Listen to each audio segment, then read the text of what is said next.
Hello, Culture Matters podcast. We're back again with another episode of the power of mentee, of being a mentee, rather. The power of being a mentee. Um, if you have not invested in 30 days of thought, I challenge you to pursue that journey as it becomes your journey, your book, your thoughts, your writing, your speaking, just like I'm doing right now, and your thoughts through the process of 30 Days of Thought. It's really a process more than a book. I'd say my first book has not yet been written. It'll be out ideally next year. At 30 Days of Thought is really your book.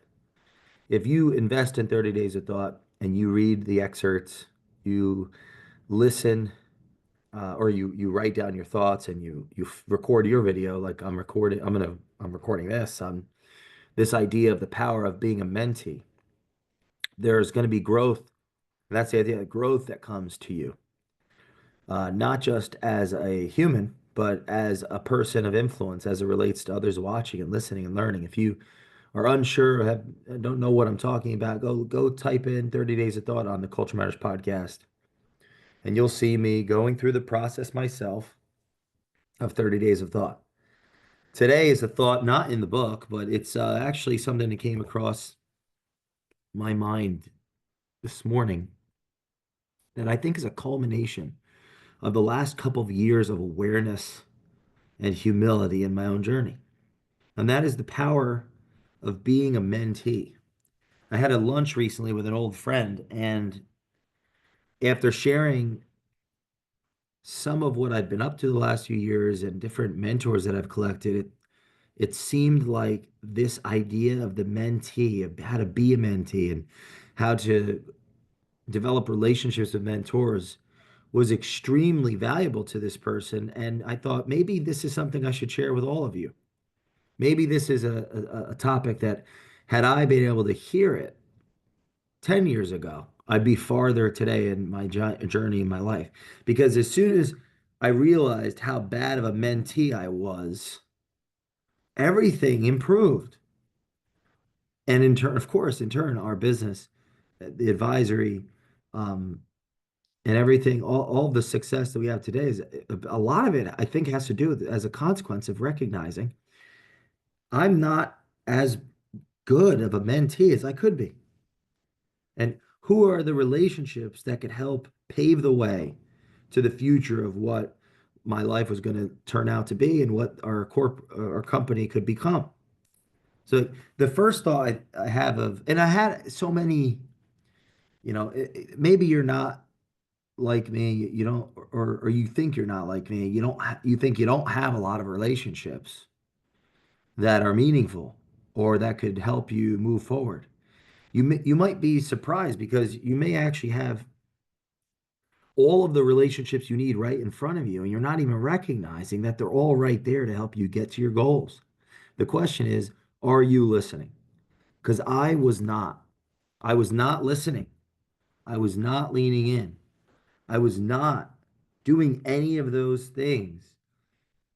And if you're an avid listener to the Culture Matters podcast and the interviews, it could people have shared with me, you're a great listener.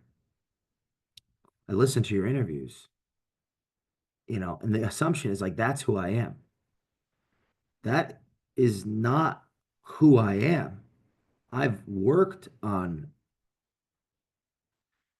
evolving who I am. I've worked on my ability to listen and ask questions and prepare and lean in. I've worked on my awareness. I've worked on my humility. I've worked on my courage. I've worked on my trust. I've worked on my leadership. I'm a work in progress. And the power of being a mentee has been a big component of that. I remember calling a mentor of mine and telling them, hey, you know, I haven't listened well in this relationship. I'm, you know, I'm missing the forest for the trees. I'm missing the opportunity to learn from you, something to this effect. Ultimately, I see you as a mentor. Thank you for being honest with me and sharing your thoughts and opinions. And I showed up differently after acknowledging that with this person. I showed up differently. They are a mentor. They have been a mentor. Yet, like I get, I in the past deeply being a mentor doesn't mean that there's not something that the mentor can't learn from the mentee. But the order matters. It's humbling ourselves to be able to slow down and actually figure out what does this person know that I may not. Rule number, I think, 9 and 12 rules for life. Assume that the person you are listening to knows something that you don't. I think that's rule number 9. Yeah. The power of being a mentee is it's a fast track to wisdom. The power of being a mentee is it, using my own testimony as a case study of what not to do, um, an awareness of really what your relationships are around you and how they're actually serving you in ways you may not fully comprehend or appreciate, and having the courage, the humility, the to be honest, and because it's embarrassing to recognize that, man, I've not been honoring this relationship well at all. So am I going to use that? Am I going to cower away and avoid, or am I going to, you know, stand up and confront the elephant in the room and address my failures and my inadequacies and water the relationship? I chose the latter for whatever reason, and it served me. The power of being a mentee has been an increased awareness. We are someone's mentee, whether we realize it or not. I wrote that down. We are someone's mentee, whether we realize it or not. Because even if someone is not teaching us in words directly, we model, we orient ourselves by others' behavior. Influence happens below awareness. Influence happens beyond speech. It's incomprehensible. A lot of it. It's people start showing up differently because you are showing up differently. I am showing up differently. We are influencing other people that don't even recognize they're being influenced by us based on how we show up. So learn from my mistake and think, who in my life is a mentor to me? Even if it's not a explicit mentor, like you're my mentee and I'm your mentor, or anything in that. Who do I learn from? Who do I have I modeled my behavior around? Who have I has impacted me with their example that I've started to do things that they've done long before me? That's a mentor. That's someone that there is respect and admiration and modeling happening, even if I'm not privy to it, you're not privy to it, they're not privy to it. Now, I think the recognizing, when I recognize this and I realize how I was not honoring that relationship, and I've not honored other mentor relationships, that was a humbling act, a recognition. It was shame, embarrassment. Um, I've now got to own up to it. I've disrespected the relationship.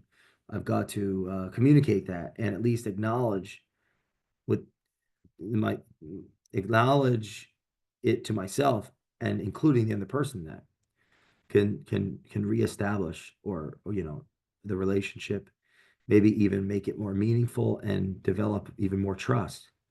And having done that and I've benefited from that. I've benefited from owning up to my mistakes, and it's helped me be a better person, a better leader. I believe too. There's a humility in being a mentee, being willing to be a mentee, being willing to be a student. There's a humility in that. How do we honor our mentor? Ah, I think one of the ways to honor our mentor, besides asking questions and listening, is taking action and quickly. Taking action and quickly. If I'm not going to take action, why waste their time? And I should speak to that. If you want to develop a relationship with a mentor, you have to be the one to call, to write, to physically reach out. Like it's on you. You must put in the effort. If they're putting in the effort, that's not a mentor.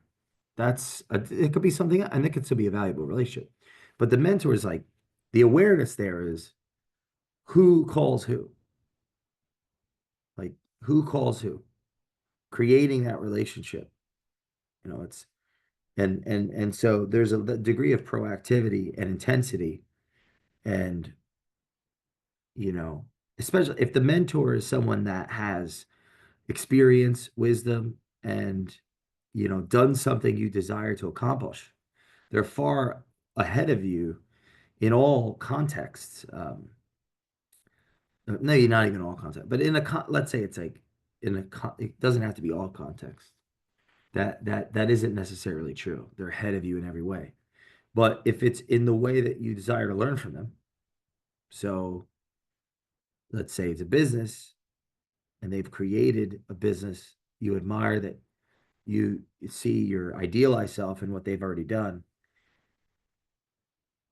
I think the onus is on the mentee to put energy into that relationship and nurture that relationship and curate or create that relationship. It's a lot of effort and energy, and even that doing that, under it lowers entitlement, increases personal responsibility. It's done that for me. It's like the accountability comes from that, the power dynamic of that relationship, the idealism of the mentee to the mentor, idealizing what it could be like to be where the mentor is at someday. And there's an accountability in that relationship that can help. Yeah. So you honor that relationship by taking action, which increases responsibility as a consequence of the accountability of that relationship. Like the mentor would expect, even if it's unspoken, you do you take action on the things that are spoken about and shared, and the wisdom that's been given you as the mentee. So taking action, and there's action to be taken even to create the relationship. I want to learn from this person. Does it have to be spoken like, you're my mentor, you're my mentor? I don't think it necessarily does. But um, collecting mentors and honoring the relationships, and not as a no as a know-it-all in recovery. I feel like I could teach everybody something, and that's like really not a healthy way to go about life. Arrogant, and even if it's has truth to it, which as that's come out of my mouth, it sounds. I just dug the hole even deeper. But one of the consequences of reading so much is, you end up being so many steps ahead that it can easily alienate other people and dishonor other people unintentionally. Um, Not everyone needs to know or be shared with all the things that I know if I want the relationship. Um, like the order matters. Listening and presence have a relationship. If I'm just pontificating like I am on this podcast, there's a I'm not necessarily taking into consideration the other person. I might as well be talking to myself. So I think the power of being a mentee has helped me with awareness and humility and responsibility and some of the virtues that temper ambition and drive and vision, and that chip on the shoulder, which may be a necessary precondition to success, needs a counterweight. And one of the counterweights are relationships with people that one respects and admires and is able to be vulnerable with. No, my last note here is learning and growing becomes addictive because of the results and the relationships. Yeah, building relationships with people that have accomplished what I seek to accomplish with is exciting and addicting and exhilarating. because it's a recognition that the work is working. The reading, the writing, the listening, the speaking, the learning, the growing, the sacrifices, the solving problems. We are building something truly special. And to have people that are so much farther ahead in age and socioeconomic background and experience in business and life and the worldliness, and of course faith, and so many there's different come to mind, right? Context. There could be a mentor for every context. Like that's their one thing you learn from that mentor. But collecting mentors, the power of being a mentee is, I think, has a relationship with the power of being a mentor. How can I be a mentor if I can't be a mentee? Truly, without eventually creating a monster. Follow me, Jay Doran _ the Culture Man on Instagram. Please leave us a review on the Culture Man podcast. And we will see you next time.